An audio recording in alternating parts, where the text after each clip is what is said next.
Please subscribe and hit the like button. Well, good evening and welcome to Yada Yahweh. Happy Shabbat to one and all. I know we have Kirk with us, and I think we're expecting JB as the program moves along this evening. I'm hopeful that we have a little bit better connection. I've now have two internet sources, both of which are promising 75 megabits per second downstream. Actually, one that's supposed to be 100, but it's showing at about 75. The only negative is the one that I'm on now, which is all fiber as opposed to air fiber, whatever that means, only has about 10 megabits per second up versus the old 50. So we'll see if it is better. Our hope was that we would have less packet loss, which we think may have contributed to the outages in prior shows. Packet loss just means that when there's not adequate buffering, even if you have a very big pipeline, the staccato nature of the transmission makes a disconnect or a just horrible audio possible. So we'll find out as we go along. And let me know via the chat room if this is better. But currently I have two internet sources, and we're going back and forth between the two. Kirk, you live in the People's Republic of California, the land where the governor goes to lavish parties and sits shoulder to shoulder in wine country and dines with friends over the Thanksgiving holiday. I'm sure gratis because they don't dig into their own pocket. While mandating that no one can gather outside of immediate family, that you're not even allowed to rub shoulders with anybody that's not family, direct family, and that non-essential businesses are essentially shut down. Essential businesses are limited. Yeah, no restaurants, no bars. I guess you can walk on the beach, but either social distancing with a mask or with a direct family member. There's also a curfew. It's amazing they can dictate all that stuff, and they think they're constitutional. Yes. And there's no such thing as if you have a business and you can't use it, it's not a. I would consider that to be quite essential to you. It may not be essential to the rest of y'all, but it's pretty damn expensive to the person who's got the business and investment. It just gets back into the whole liberal mindset where if you are a liberal, you get your jollies over lording over other people, over being able to dictate what someone can and cannot do, over the whole collectivism. Everyone's got to act the same way. It's all about limiting rights as opposed to allowing people to express them. And it's all about controlling business. And it's so sad that there isn't a liberal politician in the country that has ever gone as far as work for a business. They have zero idea as to what is entailed to start and manage a business and have it grow. So it is a very frustrating thing to see these idiots trying to control the lives of other people. And of course, the consequences of it are utterly devastating. Yahowah had an entirely different plan. And what's most interesting, if you compare it to COVID, the first thing that the COVIDeers wish to do is restrict people's ability to associate. Now, they miss the fact that man is a social creature. We were created to be a social being. And therefore, we are incapable of surviving in a healthy way without companionship. And so by limiting people's ability to interact, children to go to school, and men and women to socialize with one another, they've actually caused more hardship, more sexual abuse, more drug abuse, more alcoholism, more suicides, more chronic psychological problems, domestic abuse, than COVID by a huge margin. Now, I live in an exceedingly liberal place where there's only one political party. It's the Democratic Party. There is no Republican Party here. 100% of those who are elected are either exceedingly liberal or they're just too dumb to have a political position. They earned their right to be a local senator because they were popular in high school. And hey, James. The consequence of all of that is that we've been shut down twice for COVID, and yet the COVID deaths here, I think, are around 20 to 22, and the murders are at 48 or 49. So you're twice as likely to be murdered here as you are to be die from COVID. And so with murders, I am quite certain that if you restrict people's socializing, if you restrict their movement, you tell them you can't go to work, you can't go out, you can't do anything, murder rate would go right down, wouldn't it? We had no contact with anybody else. Pretty much assured. In fact, guaranteed. And murders are twice as prevalent as our COVID deaths. And yet none of these buffoons have said, well, murders are so out of control, twice as bad as COVID, we need to shut down the economy and people's liberty and their livelihoods because there's morons out there killing people. Yeah. Well. So how can they justify doing it for a virus? Well, they can't. They just did it. I think they must have been denied becoming the third grade bathroom monitor. They held grudge forever. Yes. You got to control everything. Got to be somebody. Yeah. Having a life that has no meaning, no purpose, other than being popular. So here's Yahweh's view of all of this.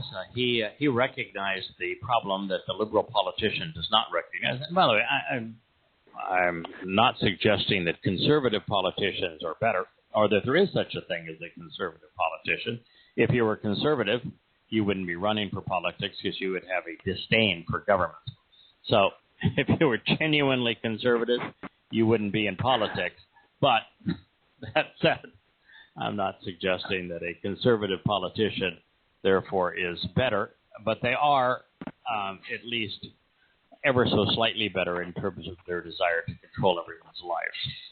Yahweh Almighty, we're still in early Bereshit, and so Yahweh is almost universally identified as Yahweh, who is God, said, Amar, constantly throughout this presentation early on, as we're dealing with creation, and then we're dealing with what transpired in Eden. It's everything is Yahweh, who is God, said. So if Yahweh, who is God, said, what do you think the most intelligent human response would be to that? Why don't you pay attention? Listen. No, good. Just listen. Yeah, that seems reasonable. So why do they skip this part and go to Paul's letters? They rather listen to Paul than they would listen to God. Or why do religious Jews skip all of this and say we're just going to flip over to the Talmud and listen to men argue with one another? Mm-hmm. Why is that? All right, well, I don't know the reason, but I actually like listening to Yahweh. It says, Yahweh Almighty said, it is not good. There's a lot of Tob in the early Bereshit accounts. So God's telling us about the tree of the awareness of good and bad, and here he's saying it's not good. You would think he could say it's bad, but nonetheless, he just said it's low Tob. And maybe he's saying that because there are aspects of Tob that he wants to convey and just say this is the opposite of good. It's not productive. It's not beneficial. It's not correct or proper. isn't favorable, it's not enjoyable, it's not desirable or agreeable. It isn't moral. Moral, isn't that interesting? It isn't pleasing or joyful. It isn't pleasing or joyful.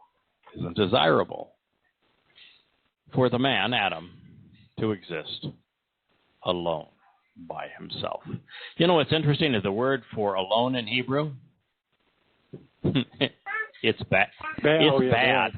It's bad. It's bad for man to be alone. God is recognizing that man's not happy alone. Man's not happy, doesn't enjoy life. Life isn't desirable. It isn't agreeable. It isn't productive. It isn't beneficial. There's no aspect of our lives that are good alone. And yet, what is it that the world, and particularly places like California, are trying to do with people's lives? Totally make them alone. Yeah, isolation. Yeah, isolation. Most people are. It is. Yeah. And you're living in Texas. I think Texas has earned the number one spot on the great COVID. And Texas did for a while have sort of an open door policy, with the exception of the major cities. What's the status now in terms of livelihood and freedoms in the great state of Texas? People are suffering. Businesses are closing. Yeah. So there's a lot of restrictions on people's mobility in Texas. Oh, yeah. They just just the other day they announced shutdowns back to 50% at restaurants at most. Which is, by the way, 50% more there for a while. Yeah, than restaurants in California. Now, I would have to say, just out of curiosity, since the dramatic shutdowns in places like California in particular didn't work, and they have, yesterday I think was the single worst day in the history of California on COVID, and we're having huge increases in the spread of COVID, and that was following all these shutdowns.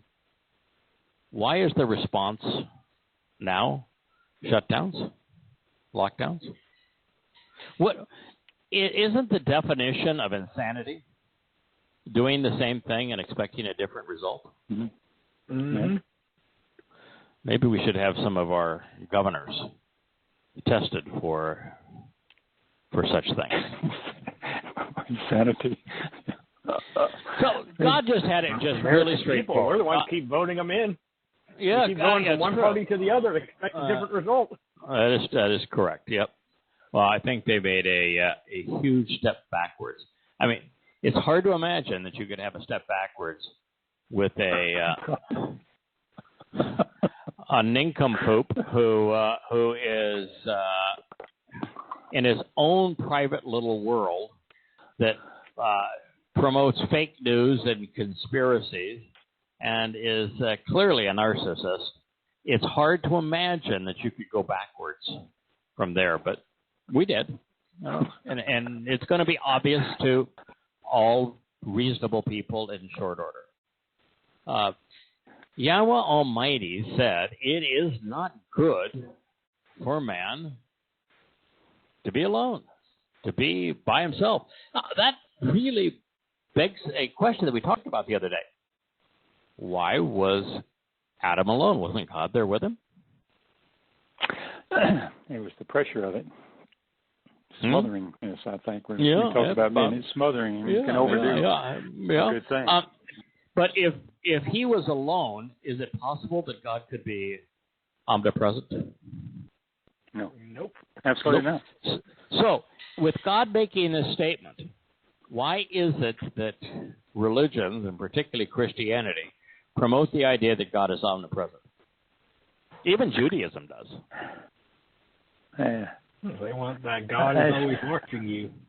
I mean, you're making an imaginary God. I mean, the God of Christianity, if he's omnipresent or if he's omniscient, he is not the same God that created Adam, that inspired the Torah, prophets, and Psalms.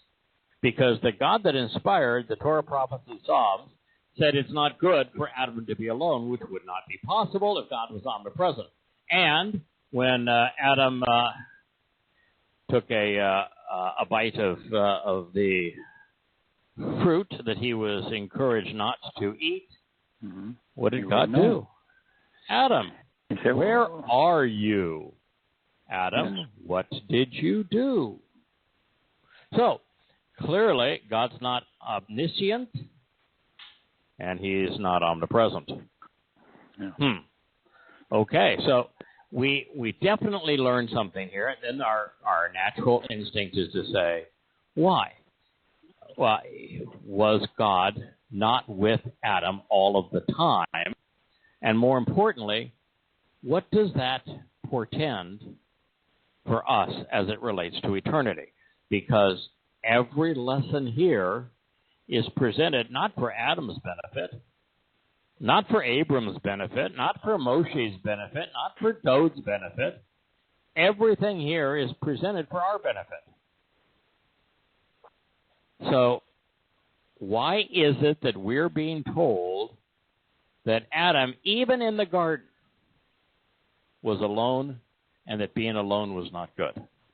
There had to be something worse than him being alone.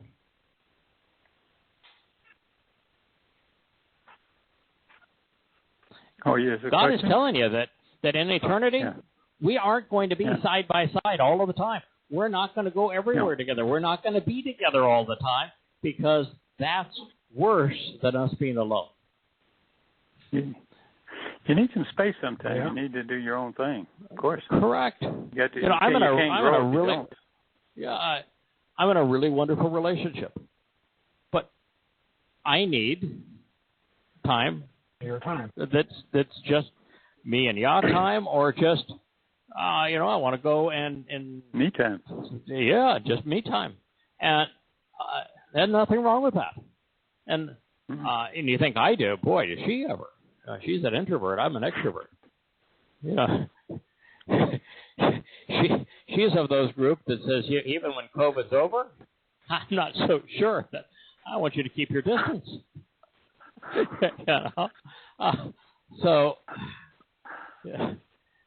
The fact of the matter is, God recognizes that even when He empowers us and enriches us, such that we are more like Him, that if we were to be together all the time, the relationship wouldn't be interesting.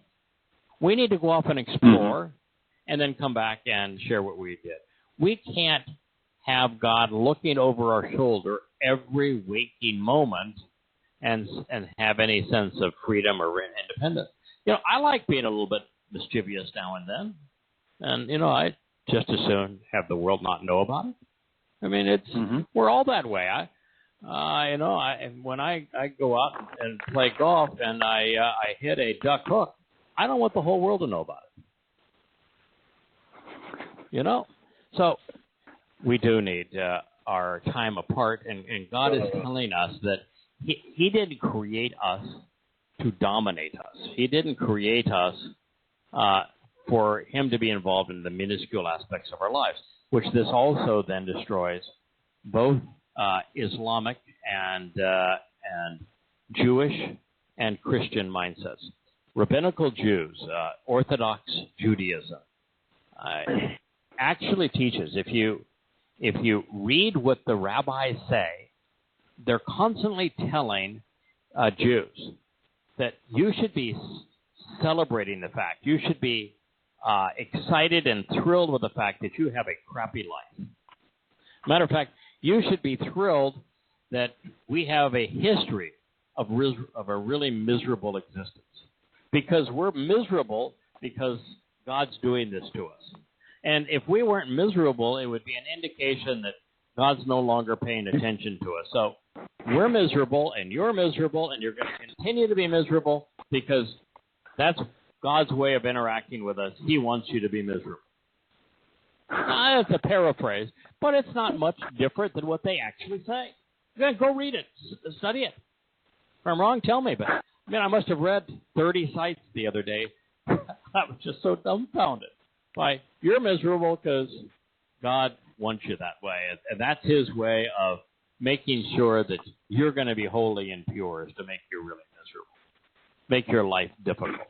And so that would obviously be wrong if God is saying Adam is alone and he is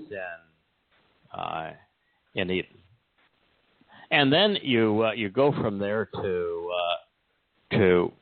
moose slimes, and everything is Allah willing.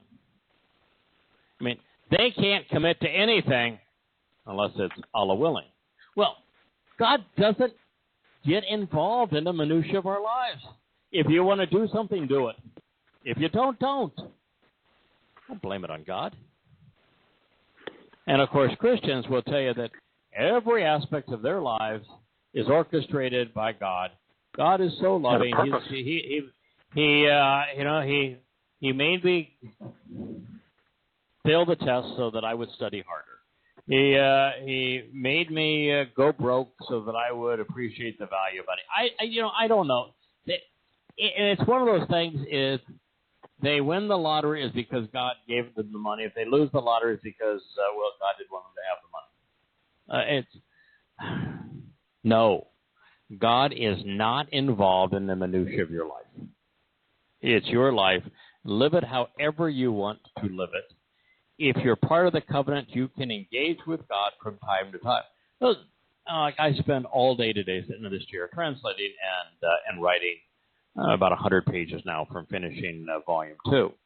And that's good because it's probably going to be 600 some odd pages, and so it's nearly done of Yada Yahweh. And there are times when I did it that was really insightful, and we've gotten having a wonderful conversation. Our conversations are really much better when he's talking and I'm listening. But nonetheless, parts of it that are really uplifting is parts of it that are just work. It's not all peaches and cream. So very much like what we ought to expect from God in eternity. We're not going to be together every moment. Every moment is not going to be a crescendo. If you've ever listened to a concert, if you ever listened to a concerto, if you ever listen to a good song or a good singer, they don't start off screaming at the top of their voice and continue to scream the whole way through. They start off softly and tell the story and bring you in. The music does this. And then it builds with enthusiasm, and then it quiets back down. It's so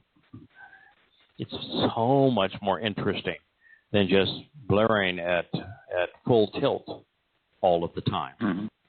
Even in a relationship, a dating relationship, you go and you get everything's exciting, and then you need to move away a little bit, and then you re-engage again.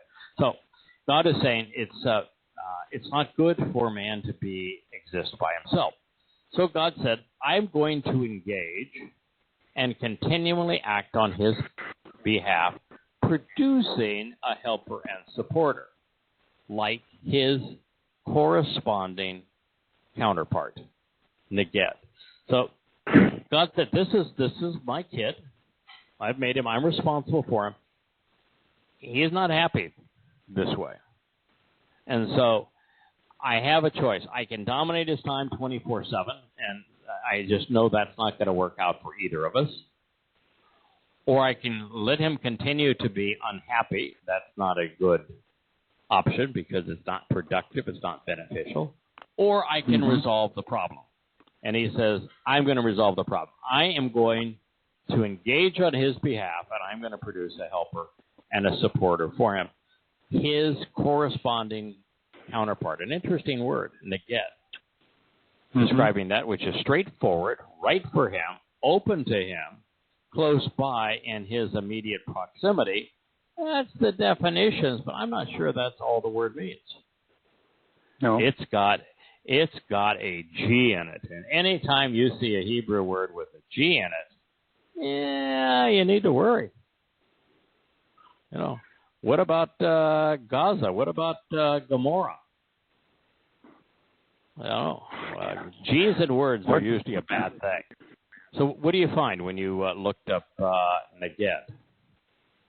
Oh, well, we had a nun Gimel Dilet. And, of course, the trouble with the what you're addressing is that the Gimel is going in the wrong direction.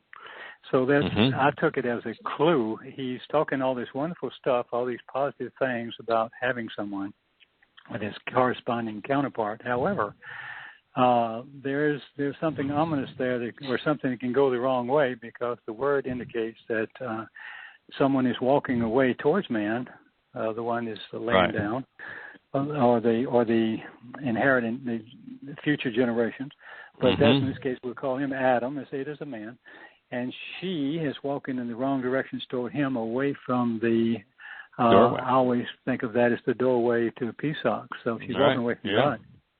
Yeah, and that's the like a little, the doorway, and the Gimel is pointed away from the doorway, and is facing procreation, the next generation. And it's even sometimes it's rather than a sperm, it's a root, and so man is looking to be rooted, but at the far extreme of the doorway. Yeah. So there is an implication in the letter. There's a clue that this could be something that would lead him in the wrong direction. Now, God's assessment, I think, is brilliant. After presenting the tree of the knowledge of good and bad, Yahweh presents something that is exceptionally good and beneficial. I would go so far as to say that this statement and the next several, Yahweh has more clearly revealed his character and the nature of the relationship he desires than most any other statement in the Torah and prophets. God is saying he loves his time with Adam. I'm sure they had a great time together, but they could not be together all the time without just wearing the relationship out and being on each other's nerves. So there had to be time apart, but Adam was not designed to be by himself, which means he needed that counterpart. So Yahweh created humankind for the express purpose of the covenant relationship. It was intended to be rewarding for him and better for us. And for this purpose, the ultimate tov, good, we were conceived to be social beings. As such, not good for us to be alone. Solitary confinement for humans is torture. Torture. Yep. Yeah. Yep. Man is nothing without woman. We can't be fulfilled. We can't survive. For humankind to correctly perceive the intent of the covenant, we would need to experience love, marriage, and family, working together towards a common goal. Now, while the woman would provide Adam with tremendous happiness, apart from Yahweh, that is not all this offer of assistance represents. That concluding statement does not actually say that Yahweh made someone for Adam. By using Shah Lahu, God is actually saying that he engaged on Adam's behalf, acting in his interests. Isn't that interesting? That everybody wants to make then Adam, I'm going to make something. There's a lot of Hebrew words for make, but a Shah isn't a word that means make. It means to act and engage. So he acted on Adam's behalf. When we couple a Shah with Ezer, Ezer is an interesting word because we get this idea that in English, I don't know what the reason is, but we think that to be a helper or a supportive is a subordinate role. And I don't view it that way at all. Leah and I have a wonderful friend on the island, and she is overcoming and has risen victorious over a lot of religious torment, where her parents were in a cult and were very, very abusive as part of a Christian cult. And so we're constantly reinforcing how wonderful it is to have survived this, because now you have character, you have insights, you can do a much better job of raising your children, and it builds a sense of grit, of determination. And so as we are helping her through this, I can assure you that as the helper, we're not being in any way below, submissive to her. To help, you could be in a position of equality. You can be in a position of superiority. You can be in a position of inferiority. Help should not be a pejorative where people think that the helper is less important than the person they are helping. Great example is Yah. Right, because Yahweh constantly says, "I am your helper." He tells Dode all the time, "I'm here to help you." Yeah. So I'm going to assure you that it doesn't diminish Yah. And I can tell you when I reach out to anyone who might benefit from some of what I know, and I'm helping them, or there's a young boy that we've gotten to know. It's down on the when we were living full time on the boat in the marina, and we're constantly reaching out and helping him. We bring him to dinner. We introduce him to kids his age. We give him things to do where he has success and make a big deal over his achievements. I'm going to tell you that I'm enriched every time we give something to him. Mm-hmm. We had him over for a dinner party last night that was where you're cooking at the table. It was this device that we had made, and we had a friend over that was close to his age where he had a chance to enjoy that company because he doesn't go to school, he's homeschooled. And he, for the first time in his life, had the opportunity to choose what foods he wanted to cook on this grill. And he could cook them to his heart's content, and which vegetables and breads and cheeses. Oh, you should have seen the smile.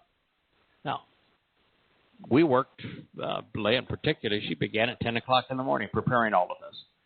I'm going to tell you, she's not diminished by it. I worked hard to help her do it. We were not diminished by it. We benefited from it. And Yahweh is as well. He says, this is my opportunity. Let me help Adam. So, what we have here is God saying, I'm going to offer a positive influence. Towrah. Now, a name which will be revealed much later in the story, is indeed presented as a metaphor for the set-apart spirit. She's our helper and supporter, the one who assists and serves us, our succor, who rescues, aids, and renews us, providing benefits. Now, we have to take that with a little bit of a grain of salt in that, yes, Chawa means life giver, and there are aspects of how she is presented that model aspects of the set-apart spirit. Chawa has her deficiencies, and the set-apart spirit does not. Now, beyond all these insights, the most profound reason behind Yahweh's willingness to act in our interests is that for there to be genuine love, for this relationship to have some mutuality, man would need to experience and explore the option of not spending time with God, of loving someone else. So for there to be meaningful choice, the other option has to be appealing. Now, God may have outdone himself on this, at least from a masculine point of view, in that he did, in fact, make women very appealing. But, it's not just for men. I mean, look at the animal world. I mean, can you imagine all of the fancy footwork and the dances and the songs that male birds sing, and they're just preoccupied with it to attract a female bird? Mm-hmm. Or all of the things we have seen in the animal kingdom that, a bull elephant will fight to the death for the right to have, to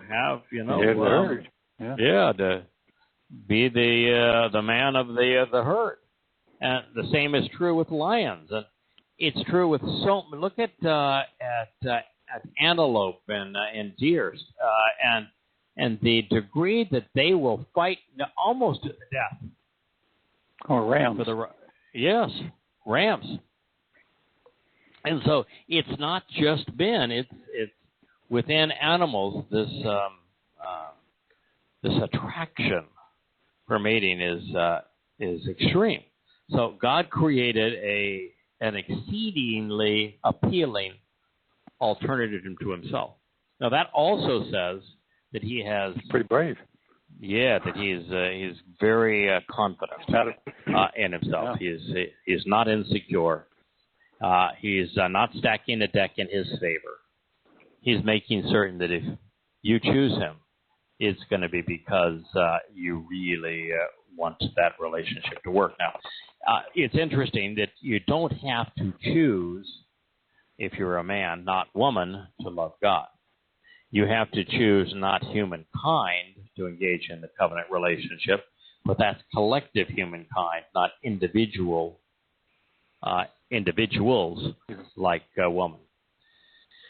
So when the alternative is God, spending time with someone else would have to be exceptionally alluring and rewarding.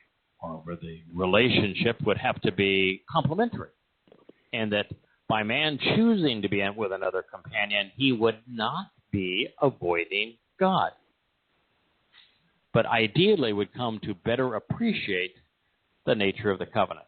If you've got an opportunity to engage in conversation with someone that you respect, who shares similar values, who has similar interests, and love them, you're in a much better position to understand the mindset of God. And if that person becomes a husband or wife, and you become mother and father, and you raise children, then you are hugely advanced in terms of your ability to appreciate and understand Yahweh's covenant. Yep. As a interesting aside, perhaps a jab to Christians, by combining the primary and secondary meaning of bad, God said that it was bad, estranging and separating, to carry a cross. Bad means to carry a cross. It is estranging. Yeah, and by the way, and it really is. It still befuddles me how you could have 2 and 3 billion people think that God is somehow humored by nailing him to a stick and carrying around a God being tortured to death, and that God is just tickled pink when you carry a symbol of him being tortured to death. What in the hell is wrong with you? Huh. Most popular religion in the history of the world, and its symbol is a dead God on a stick.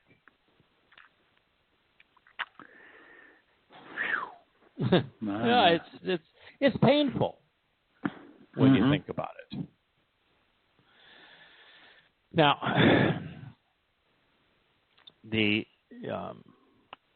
if that weren't bad enough, I guess, to get to our attention, the tertiary meaning of bad is branch. So this is the Torah's most enduring symbol of Dod, who is both the Messiah and Son of God. It is by listening to him that the doorway of heaven is opened.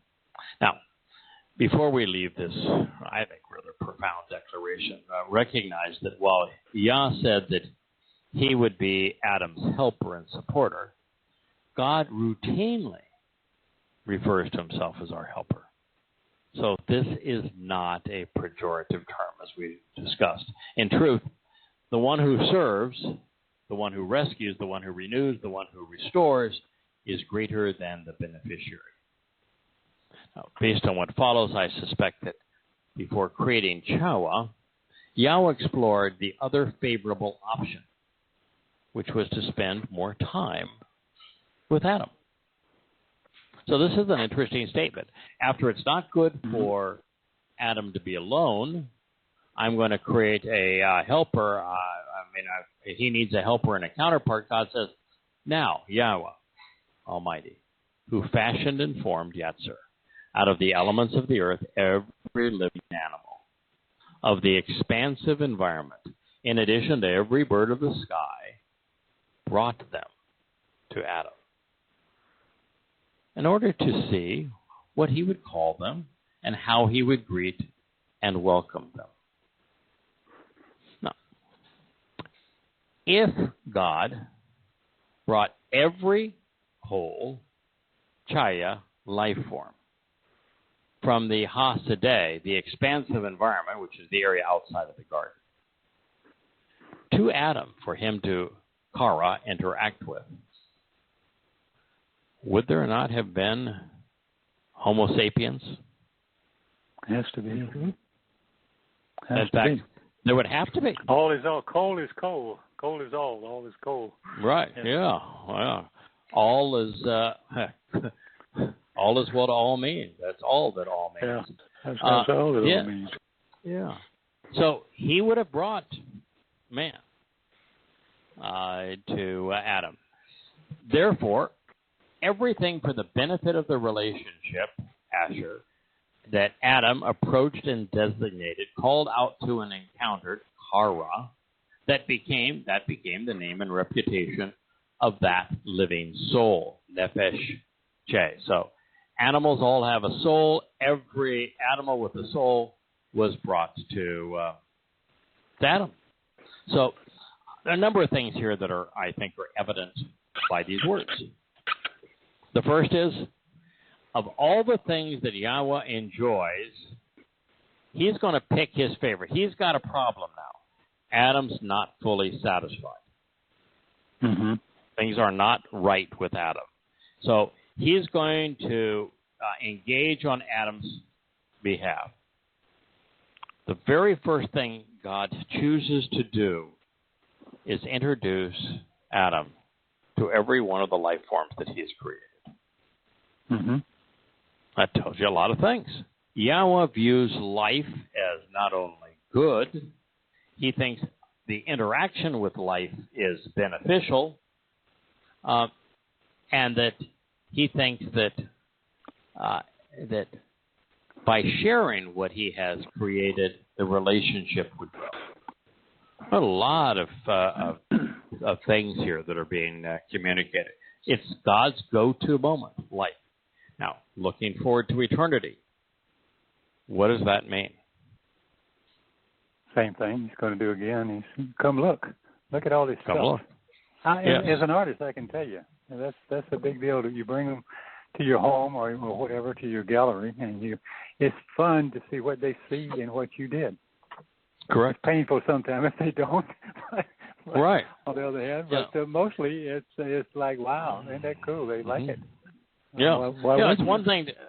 A couple of days ago, we had this bright red sunset, and so it was beautiful to watch it. More wonderful to share it.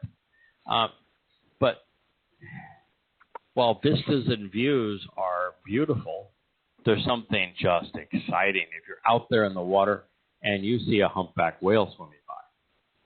Whole different experience. You're out on your boat and you've got a pod of dolphins swimming along with you. You're down swimming in the water and a sea turtle goes by. Life is far more exciting than just panoramas of natural things. I go scuba diving, and my preference is to scuba dive in the middle of wonderfully colorful and interesting fish, as opposed to scuba diving where, okay, well, that sand was interesting, or that rock was interesting. No.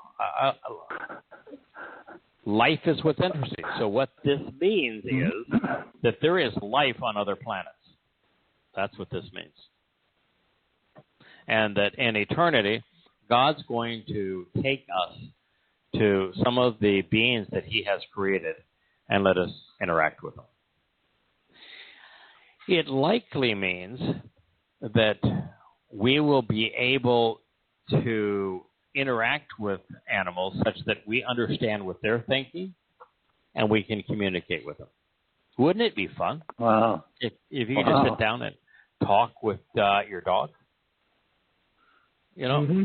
Man, I might even want to have an exchange with a mosquito and say, get away. Yes.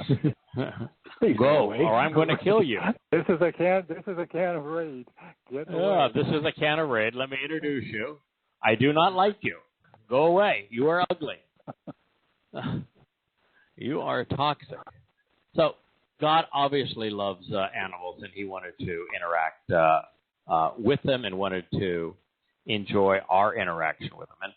And from my point of view, it took me a long time to figure this out. I always thought that this was simply an expression and name the animal. But that's not what this is. Kara is a very well or broad term. And it means to invite, to welcome, to interact with, to announce, to meet.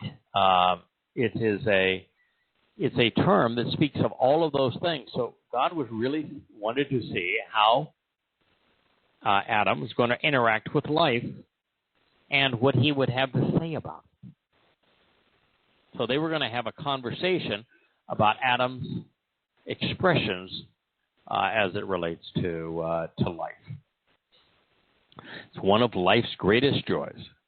And Yahweh wants to spend forever with his children, showing off what DNA can do when it comes to life. Well, we will one day experience the same thing, although, as I say, on a much greater scale. So all of this is being communicated to say, if you think this would be fun, then you'll probably like eternity. We're going to encounter all the life forms that Yahweh has created throughout the universe for our edification, enrichment, and entertainment.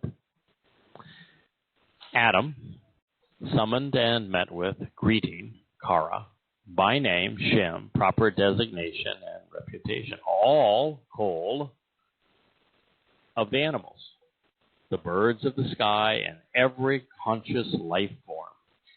Wala kol chaya nefesh, of the expansive environment, of the breadth of the land that is conducive to life.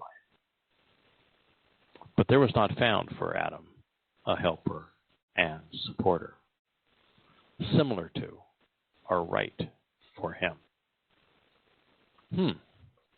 So, that would mean that woman without an asama was not right, was not helpful to Adam. That would mean that as a buddy, a man without an asama, because that was the one thing that made Adam unique, that made Adam the first man created in God's image, is a nasama. So man without a nasama was just way either too boring or counterproductive, not beneficial for Adam. And as adorable as a platypus or aardvark might be, they didn't do it either. Now, at the time, my guess is that you didn't have domesticated dogs. So if he's going to meet a dog, it's going to be a wolf, it's going to be a fox, it's going to be a hyena, it's going to be some form of wild dog. Predator. Now, it's true that you go back 5,000, 6,000 years ago, there are many burial sites, caves, and that sort of thing, where early man had already domesticated dogs. Now, that does not mean that the dog was a family pet. The dog may have been used in terms of cooperative hunting, so that the dog was trained to hunt and got the benefit of the hunt with man. So dogs and humans have been together for thousands of years, but I still don't think that at this point dog was one of those companions. It wasn't one of them. Yeah, of course, I love the Hebrew word for dog, so God doesn't have a negative view of dogs, because the Hebrew word for dog is koleb, all heart. So so there's a fairly positive view here, but there wasn't a dog. That didn't work either. He didn't like the goldfish didn't work, the dolphins didn't work, the Cockatoos didn't work. Parrot didn't work. So, point taken. God created Adam for the covenant relationship as a special creature. It was not good for him to be alone, and it is likely that Yahweh's initial preference, call it Plan A, for Adam, of an intensely personal and interactive relationship with man, was just overwhelming. Concerned and compassionate, God went to Plan B for Bahima, animal, which was to fill man's need for companionship with other animals and other living souls. But while God was too much for Adam in Plan A, none of the Bahima were adequate in Plan B. Now, that's not to say that Plan A, Adam, or Plan B, Bahima, were not wonderful. They were just not completely satisfying or perfect. And in fact, they're still in place to this day. Independently inadequate, they have been augmented but not abandoned. There is an interesting insight here, few even consider. Since Yahweh grabbed hold of this man and placed him in the garden, and since Yahweh was introducing him to every significant ambulatory animal and bird that he created, Adam was not only introduced to another man, but also to another woman. So we have to recognize that men and women, while they may have been interesting, men and women outside of the garden had to be ferocious. First, they had to stink to high heaven. I mean, we didn't exactly have running showers and hot water and hygiene. There was no soap or anything like that. Second of all, they were living in the dirt and chasing after and eating wild animals. They would have been exceedingly rough to survive in that kind of an environment, and tough. I mean, this was kill or be killed out there. It was tough. You know, they at that time they weren't building luxury homes. You know, the accoutrements that make being next to another person attractive didn't exist outside of the garden. So, man just was not appealing. Woman was not appealing. You know, there's another insight here too. Yep. It kind of proves that it proves that Yahweh doesn't know everything, because he's going through all these to discover what it is about Adam that he needs. He's not just doing this so we'll know about it. He's actually doing this. He said, I try, okay, let's try this, and I try that, and okay, then I'll create, okay. So and people don't like the thought that, right, the people don't like the thought that God did not know the outcome, and therefore he did not know that Adam would need time alone. He didn't know how to respond to any of this stuff. He did not know that Adam wouldn't be fulfilled in the arrangement that he had created. He did not know that Adam would not find a suitable alternative amongst all of the other animals that God thought were wonderful and exciting. He didn't know those things. If he had known those things, the story would not have been presented this way. And if he had known them, there'd be no reason for the story. Yeah. If God knows every outcome and orchestrated every outcome, then there's no reason for us to read this. Then he's orchestrating every outcome. No, he's telling us this story in this way to affirm that he is not predestining the outcome, that he doesn't know how every relationship is going to transpire over time. Now, he's telling you that he's not into the minutia, and that he's allowing relationships to play out and to see where they lead, because that's what makes them interesting. It's the only way that a relationship can be interesting. So now, Plan A and Plan B, not so good. Well, good, but not great. So Yahweh was ready for Plan C. Plan C is for Towrah. Yahweh would create his ultimate masterpiece, intelligent woman. As a result, Yahweh Almighty caused the man, Adam, to fall deeply asleep. Supernaturally, he induced sleep similar to anesthesia. And while he slept, he grasped hold of one of his ribs from his side. Men Tesla. I don't know if he gave him a Tesla or not. Probably weren't any roads there, so I'm not sure. Tesla would have been fun. He could have really showed off in his Tesla, but I do not think that's what Tesla means in this case. But from his side, his bones and cartilage from around the heart and lungs, and sutured up the place beneath it. Now, a lot of folks would just say, okay, the rib, that means it's next to the heart, it's got to be lovey-dovey, but of course in ancient Hebrew, that's not where the heart is. Yeah, the heart is the source of judgment.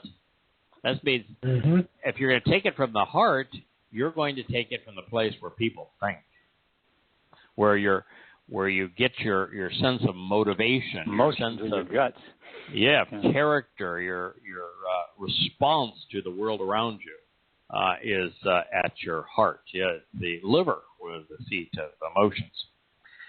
So he took this rib from Adam's side. Now that's a heck of a clue, because what did Yahweh want to be with us? He wanted us to be an upright being that would walk side by side, right? Close by. Yeah. So he's creating for Adam something that he envisioned for themselves, so that you have an upright being and they're side by side in this relationship. Now he caused Adam to fall asleep. He's doing some surgery here. I guess that's part of it. But God could have done this in any other way. I think part of it is the idea, if you're going to show somebody a big surprise, you say close your eyes. Okay, keep them closed. And then you bring the big surprise, and voila. So while he slept, he grasped hold of one of his ribs from his side and sutured up the place beneath it with living tissue. Then Yahweh Almighty constructed with the rib that which, to reveal the benefits of the relationship Asher, he had taken from the man Adam. So out of this rib, Yahweh is constructing something that will help reveal the benefits of the relationship. And from the man Adam, a woman for a wife, La Isha. Isha can be translated woman or wife. It is more comfortable being translated female than it is being translated wife. There's no real wedding ceremony here. This is they are man and woman. Isha is principally the Hebrew word for woman. And he brought her to the man Adam. Now that's quite the reveal, isn't it? Can you imagine that being there the first time? God said, okay. So, aardvarks and platypuses, not so much. Not into cockatoo. So, what I've got for you now, you tell me if you can turn this down. Okay. That's when he gave him oxygen, right? Yeah. The woman was not just made for man. She was part of him. Okay, boy. She came with an asama. Oh, boy. Things were getting better. Plan C. Yahweh could have selected an existing woman for Adam among the thousands scurrying about outside of the Garden of Eden, but he did not do so for the obvious reason. Without an asama conscience, such a woman would have been vastly inferior to Adam, just like all the other animals.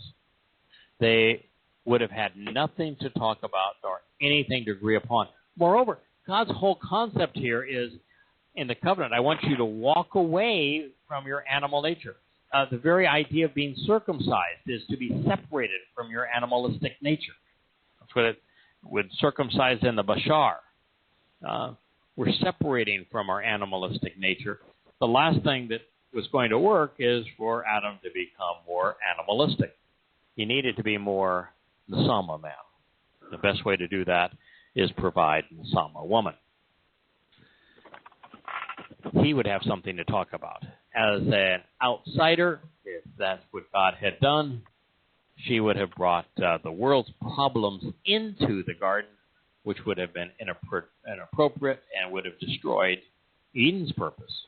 So God could not bring a woman inside the garden to corrupt it.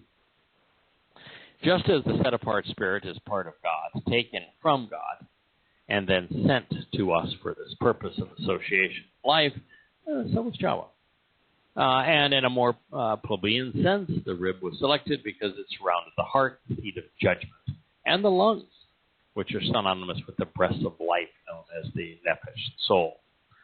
So, when you hear what Adam said next, either Adam was stunningly brilliant,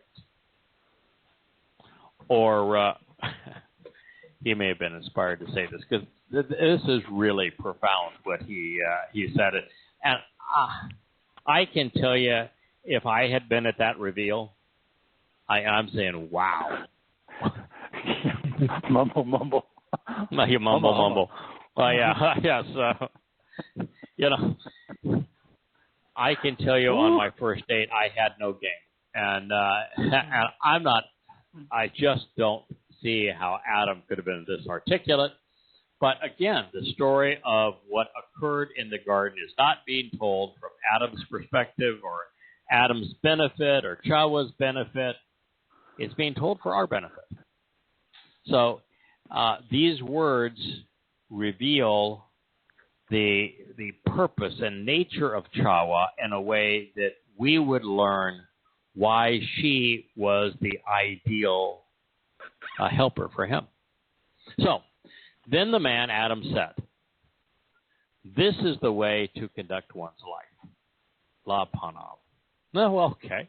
The pattern of behavior to be followed, the motivation to push forward, the persistent heartbeat of life.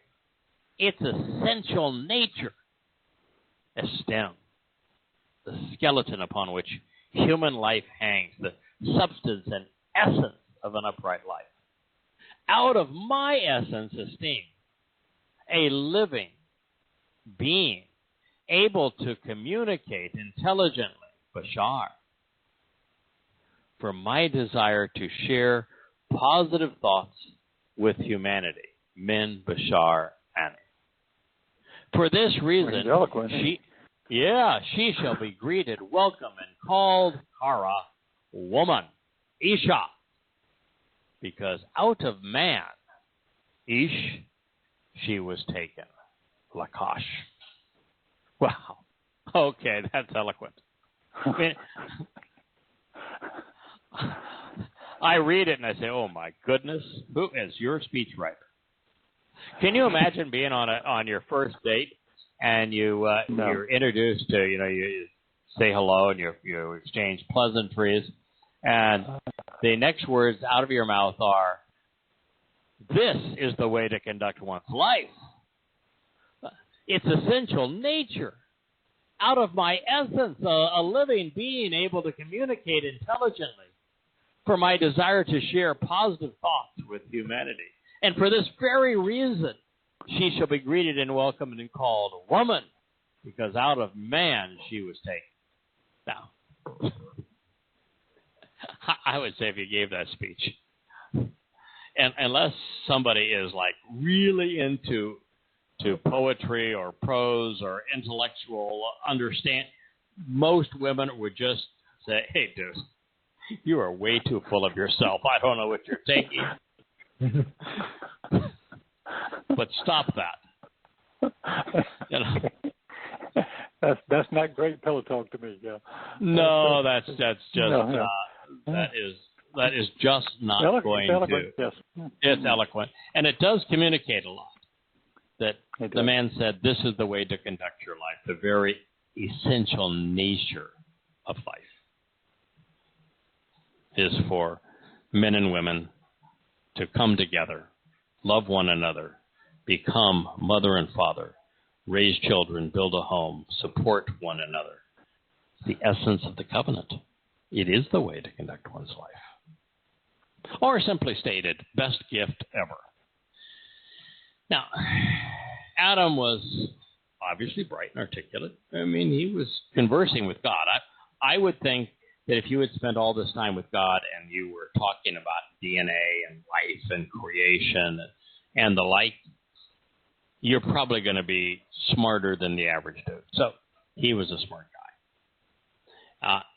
As for me, I'd been way too distracted with the accoutrements to be lucid. Yowza might have been the best I could have done at the time. Can you even imagine being introduced to someone the old joke, yes. Showed man, woman, and that's why she got named woman, because he went, whoa, man. Whoa, man. Yeah.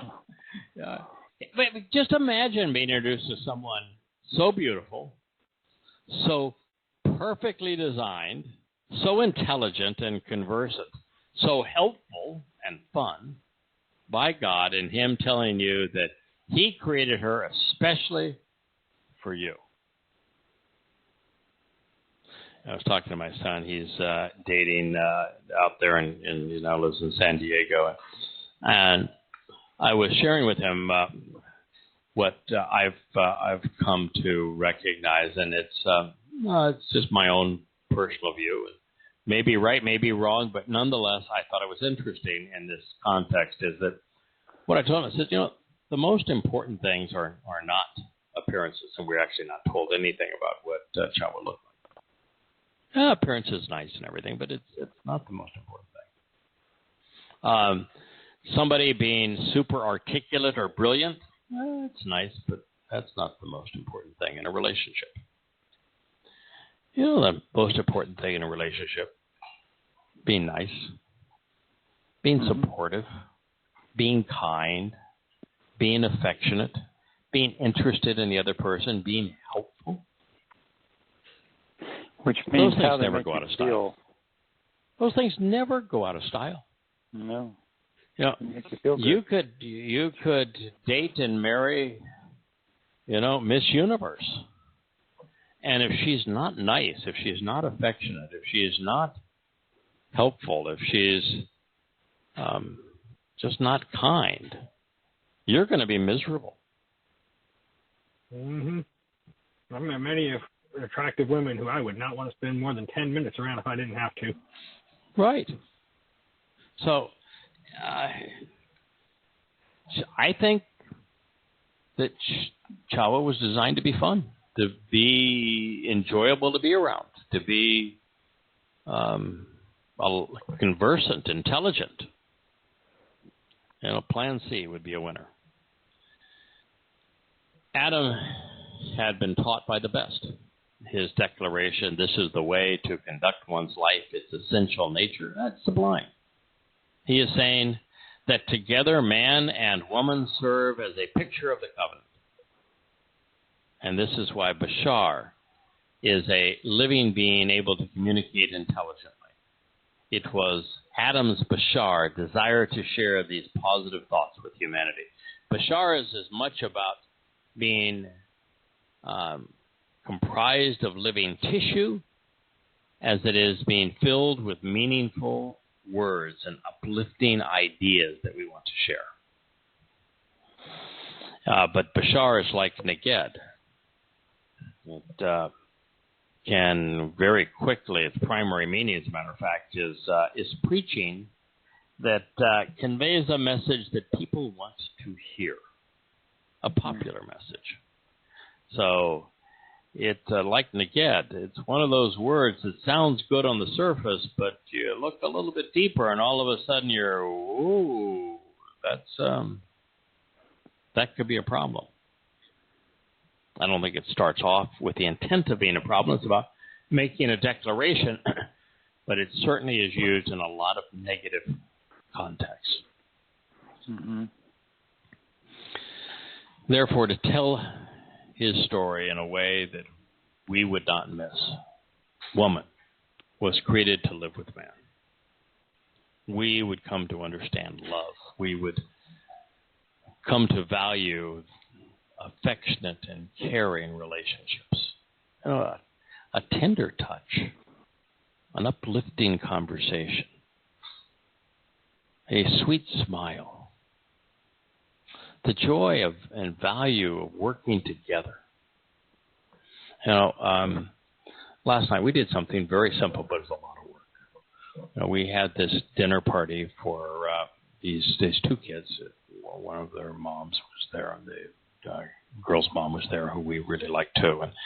And we had worked since 10 o'clock in the morning to put this kind of fun evening together, where you would be able to grill in the middle of the table. And we had imported raclette cheese, which is a special kind of cheese just for it melts really well, and all of these vegetables and meats and breads that could be toasted and baked and grilled as all part of this.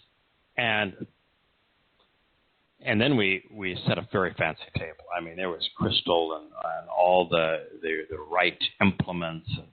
I mean, it was really just jewel placemats with little crystal beads on them. I mean, we treat these kids like, okay, you know, this is part of an experience that you're probably not accustomed to, and it's grown-up party. Yeah, and to see them choose what they wanted to eat and grill it, and then find the flavors delicious and have so much fun together. Their smile, this was something we had done together that had such rewards. And listening to these kids talk about how wonderful this evening was, how it was unlike anything they'd ever done before. Good for them. Special, worthwhile. We worked together to create something that was special. It was caring. It was genuinely investing in the lives of other people. And it brought us closer together. It was a wonderful thing to do. Men and women can come together, build a home, conceive children, and raise them. They can teach and guide their children, lifting them up, so that each will live life to the fullest.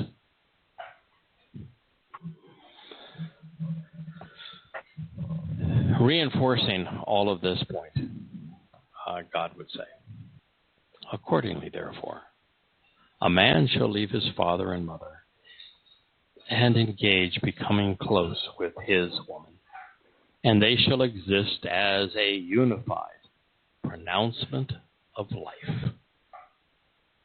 Now, did Adam have a mommy and daddy? No. How about Yahowah? Mommy and daddy? No. Nope. No. So was this statement then for the benefit of Adam and Yahowah? Is there anything they could have done here? No. So this statement is for us. It's here to teach us. Okay, I'm telling you, I'm trying to reinforce an important aspect of this story. Men and women coming together, leaving the bonds of their parents' home to become one and to rear and raise children. And in such a way, you'll get to experience, in a very tangible manner, the nature of the covenant. Now, for God to say that they shall leave their father and mother, is there any way then that he would write a statement that he etched in stone and say you should revere, honor, and value your mother and father if he's talking about earthly parents? As a matter of fact, if that statement follows, that's the third statement he etched in stone on the first tablet, it follows the end of the second one, which says that fathers corrupt their children to the third and fourth generation. The next, or two lines later, it cannot say, oh, well then, honor the person that just corrupted you. Yeah, hardly. All right. So, therefore, God is not talking about therefore in that our earthly parents, and in this particular case, he is talking about our earthly parents, even though Adam and Yahowah did not have earthly parents. He wants us to leave our mother and father so that we then have a chance to experience this on her own. And boy, if I look at most people's lives, I had a really, really horrible father, and my mother sided with my father. So it was good that I left him. And boy, I'm not unique in that regard. The majority of people have parents that are strange in one way or another. Now, this recognition about Adam and Chawah not having parents is advanced by the realization that Yahweh said in this terms of you shall leave. Well, the Hebrew word for leave here was azab, abandon, reject, desert, forsake, release. Yeah, so all those things. Yeah. You've got to walk away from those things if you're going to experience what God has to offer in the covenant. So Yahweh would not have used azab in reference to man leaving his mother and father unless he was trying to make a point. We would not forget.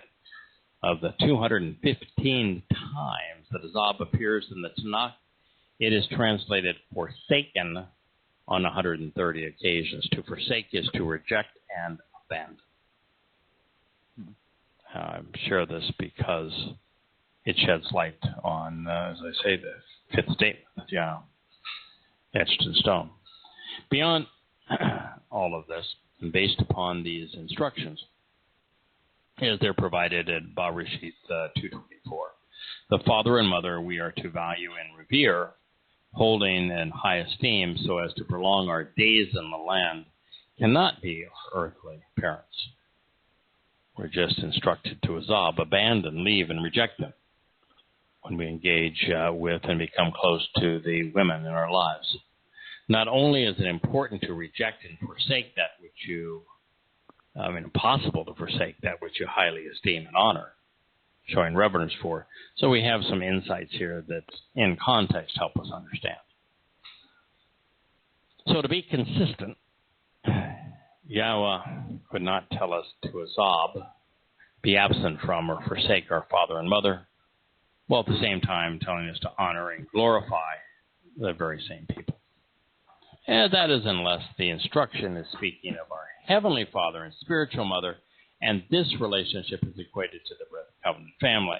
Yahweh is establishing with mankind and then mirroring through giving Adam Chawah, bringing Adam and Chawah together.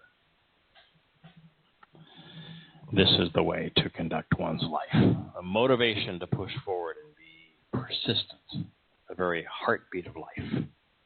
Its essential nature, the ability to communicate intelligently regarding our desire to share positive thoughts and heralding the good news.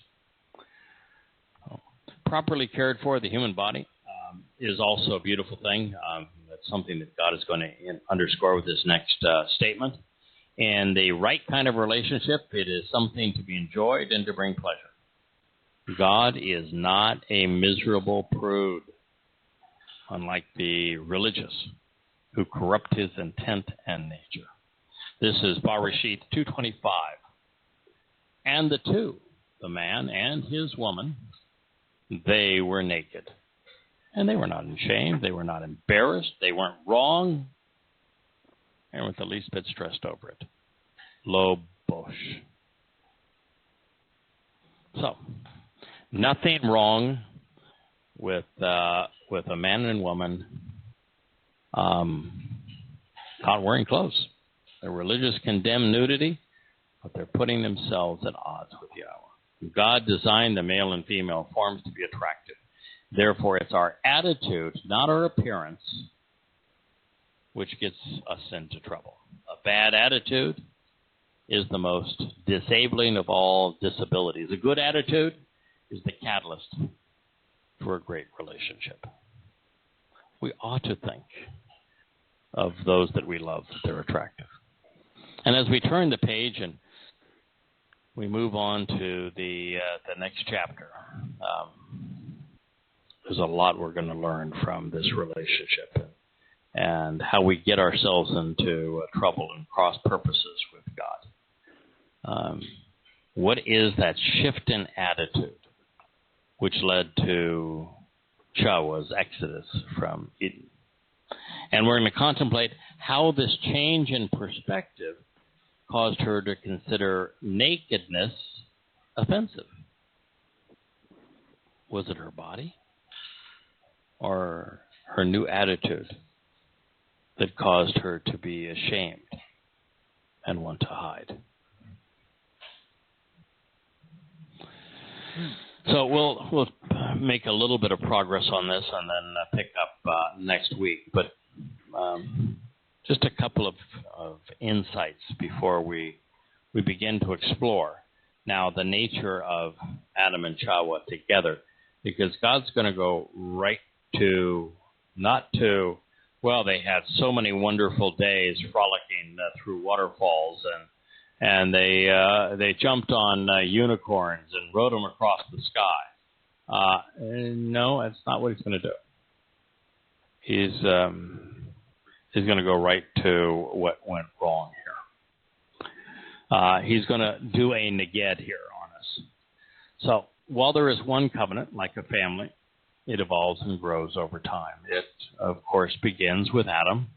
Although it is unspoken, there's every indication that Yahowah, who conceived him, considered Adam to be his son. The terms of the initial covenant agreement would have focused on a very simple choice. Do this and be happy and live, or do that and die. These instructions were spoken, not written. Second, as the covenant begins to evolve and it moves on with Noah, we're told enough about his interaction with Yahowah to know that he accepted the conditions of the covenant, which would be codified later with Abraham. The ark's builder knew Yahowah, listened to him, and did as God instructed. As a result, Yahowah spared Noah and his family. This leads to the first formal announcement of the covenant, one where God makes our promises that he will fulfill. And of course, that first mention of the covenant is stated alongside a rainbow. 7 distinct colors, with green, the color of life, in the middle, all created out of a combination of light and water. Light being the symbol of Yahowah, water being the symbol of the set-apart spirit. Light in all of its glory, with particularly broken down into 7 colors, with green in the midst, just like a menorah. The third iteration of the covenant is special. After introducing himself to Abraham, Yahowah delineated a very specific set of directions, which would need to be understood, accepted, and acted upon to become part of the eternal family. He asked Abraham to walk away from Babel confusion, from religion and politics, and then walk to him and become perfect. He wanted Adam to trust and rely upon him, to closely examine and carefully consider these instructive conditions, and to be circumcised, separated from his animalistic nature. If Adam acted upon these things, Yahowah agreed to bless him in an equal number of ways, making him immortal, perfecting him, adopting him into his family, enriching and empowering him. The covenant with Abraham, and through him with us, was affirmed 4,000 years ago when Adam chose to trust Yahowah with that which was most dear to him, his son. Every essential detail of this agreement was memorialized in writing in the first book of the Torah, so that we would appreciate what Yahweh was offering and expecting in return. The fourth iteration was with Jacob, who became Yisrael. The covenant was enlarged so that it was offered to the chosen people. an individual relationship had grown to include 12 sons, who in turn fathered many children. By the time we reach Moses, and the liberation of the chosen people, Yahweh again reaffirmed his covenant by leading the children of Israel to the promised land, into his home. Exquisitely memorialized in the Torah, the fifth evolution of the covenant reveals the consequences, both good and bad, of accepting Yahweh's guidance or rejecting it. Then, 3,000 years ago, mankind was given a word's eye view of the covenant in action. David, became all that a man can be, from the Son of God to the King of Kings, from the Messiah to the shepherd, from prophet to poet. Yahweh's relationship with his chosen one was manifest in very different circumstances to those enjoyed by Abraham. Israel had become a nation under David's leadership, as the son's home was built on the very same ridgeline as his father's. However, within a generation, Israel grew unfaithful through their religion and their politics. As a direct result, Yahweh divorced Israel, and what was once an expanding and prosperous nation came to be the world's most notorious and perpetual victim. Through the infidelity of religious worship, Yehudim, the beloved of Yah, became Jews who were now estranged from God. Well, that was 2,700 years ago. It brings us to the seventh iteration of the covenant, one destined to play out just 13 years from this moment, around Towrah in 2020. This time, the covenant's renewal is designed to reestablish God's family, reconciling the relationship between Yisrael, Yehudah, and Yahweh. Upon his return, Dod, and all who had come to accept the covenant's terms, will find God writing a copy of his Torah guidance inside of us, such that we are properly guided throughout eternity. That is why this is the seventh and final iteration of the covenant. This marks the time when the Word of God and the family of God are one, indivisible and inseparable. The covenant will be as Yahweh intended. Yeah. Well, we have reached the end of our broadcast program, and that's a lot to think about, the seven iterations of the covenant. We're going to actually take a little detour. We'll do this next week, fellows. We're going to take a little detour into Hosha. Salvation is from Yah. I just want to have a little better understanding of this concept of this marriage vow, because here the covenant was building and growing, and so much wonderful things were happening as we go from Adam to Noah to Abraham to Moshe to Dod. This crescendo, and within 300 years it would be divorce. And Yahweh's answer on divorce is you simply write a letter. And so we're going to consider the letter of divorce so that we understand what happened and what the proper answer is. So I'd like to take a little detour out of Barashit just to have a better appreciation for this covenant that we're going to. Well, we're less than a third of the way through this chapter on Adam, and we're going to explore which really is 2 chapters worth, because we're going to go from Adam to Yahweh. I find that what God is going to share is so interesting. There's so many perspectives that are so seldom considered that I'm convinced that for the next few weeks, as we go through this, maybe even month or so, that your overall understanding of what works and what doesn't work, and what God is trying to communicate, and what are the issues that actually transpired in the garden, and how did Hasatan prevail? Why was he there?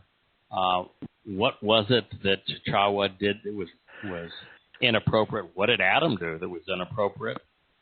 Even looking at the consequences of their actions, the whole thing is very, very rich in teaching and guidance, and it's most certainly worth our time.